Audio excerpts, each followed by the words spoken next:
Welcome back to this module.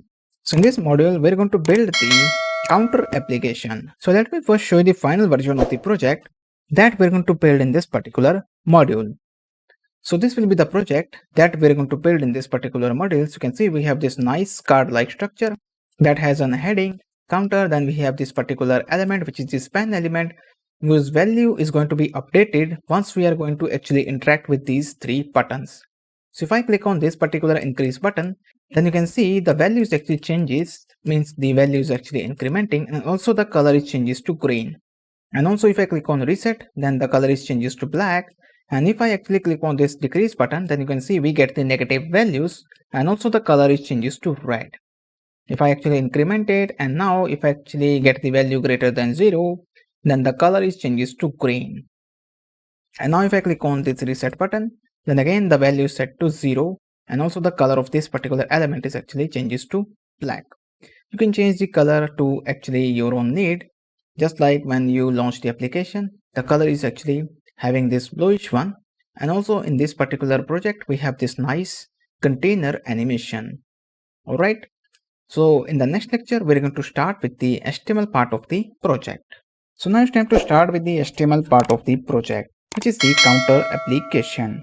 So for that, I have already created the required files inside the Visual Studio Code. And I have also launched the final version of the application that we want to build in this particular module, and also the version of the application that we want to build. Okay, so the first thing is we need to actually create a container. Inside of that particular container, we need to place the h1 element, then a span element, and then we need to place the one division tag. Inside of that particular division tag, we are going to add these three buttons. Okay, so let's do these all stuff one by one. So the first thing is I will be here actually specifying a one container class. So container, and pressing the tab key will gives me a division tag of class name container. Okay, and instead of that I'm going to place the h1 element that is going to be like counter. So you can see now we have the counter. Then we need to place this span tag, and the id of this particular one is going to be like a span tag, which is going to be value 0. All right, and then here I need to specify the division tag.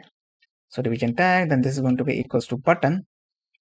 So like button, and here I'm going to specify the class which is going to like btn. All right, and then I need to specify the id which is going to be like decrease. Okay, so this is our decrease button, decrease. Okay, so this is our decrease button. Then I'm going to create a duplicate of this particular button 2 more times. Then this one is going to be like our reset button, and the text is going to be like reset, and this one is going to be like increase, and this one is also like our increase. Okay, so if I now control save it, then you can see we now get a decrease button, reset button, and increase button. Okay, so now all the HTML elements is now actually placed for this particular project, which is the counter application. So from next lecture onwards, we're going to start with the CSS part of the project, so that our project will be look like this particular one, which is the final version of the application.